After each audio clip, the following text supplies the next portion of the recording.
You may have assumed that unhealthy desires or temptations are purely related to sexual matters, but that understanding is only a very small part of the picture. The truth is, disordered cravings are silently destroying your soul in ways you do not even know. When you try to hold on to created things, you are slowly pushing your soul into a severe spiritual crisis. In the next few minutes, we will identify what is truly taking God's place in your heart. We will understand why this world is never enough and find the way back to true freedom. Think about the moment you finally bought an item you had wanted for a very long time. You believed that owning it would bring great joy to your heart. Yet that feeling of satisfaction quickly disappeared after just a few short days. That is because a major conflict is happening inside you.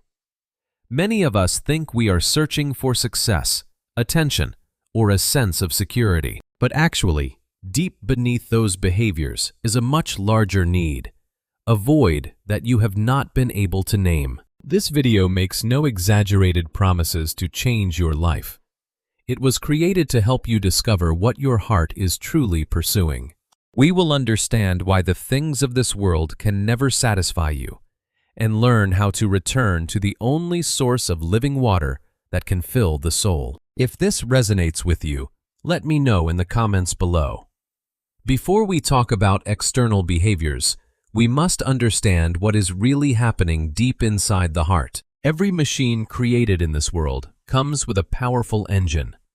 For human beings, that engine is desire. We were made to want, to seek, and to be fulfilled. Desire itself is not a design flaw. Wanting something in its purest form is not a sin.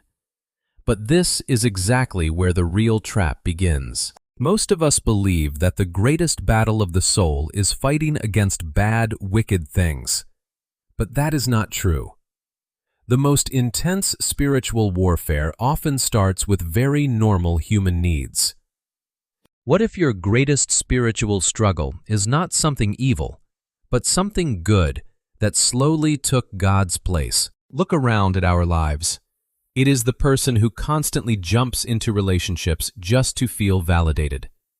It is the person breaking under the pressure of achievement just to prove their worth. Or simply, it is that restless feeling of not being able to sit still for a single minute without looking for something to fill the void. Desire for love is good. Wanting to succeed is not wrong. Needing comfort in loneliness is completely legitimate. But the Bible, in 1 John chapter 2, verse 16, reminds us about the desires of this world. The lust of the flesh, the lust of the eyes, and the pride of life. The deepest meaning of this warning is not to deny your needs. It is exposing a frightening truth. When a good thing becomes the only thing you hold on to, it turns into an idol. It no longer serves you. It becomes the new master ruling your heart. You are not wrong for having needs, but you lose your way when you let those needs define God's place. If every unhealthy desire begins with a deeper need, then the next question becomes unavoidable. What are we really searching for? No one wakes up in the morning and says to themselves, "I want to worship an idol." We do not do that. We are simply trying to find the feelings we are missing. Every unhealthy desire survives because it keeps making a promise.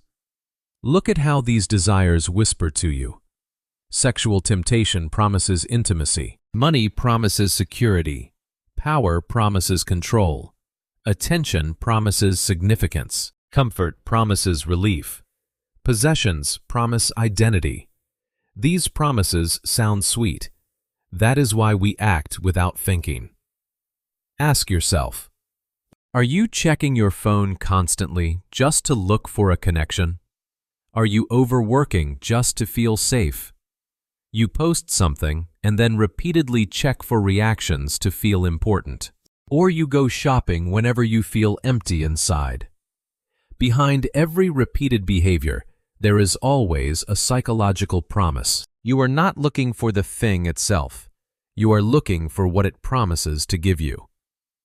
The Bible in Jeremiah chapter 2 verse 13 records a lament. My people have committed two evils. They have forsaken me, the fountain of living waters, and hewed out cisterns for themselves. Broken cisterns that can hold no water. We dig our own cisterns. We expect them to quench the thirst of our soul, but they always leak. It is empty. But if these promises were true, why do so many people still feel empty after getting what they wanted?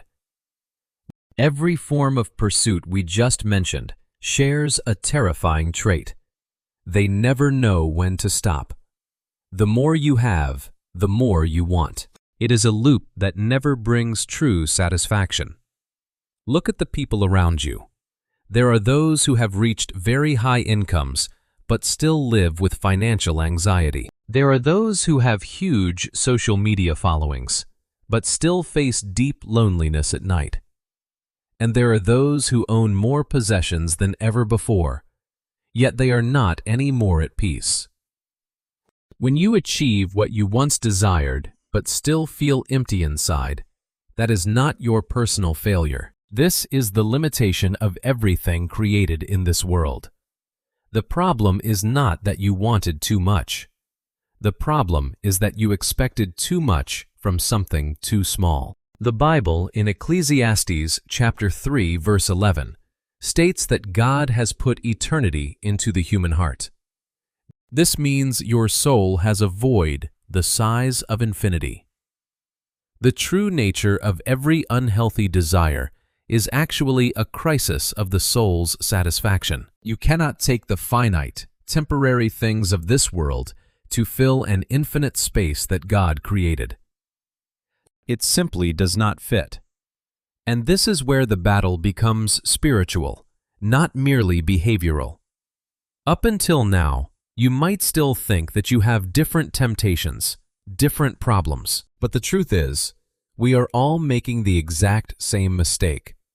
We are asking created things to do what only God can do.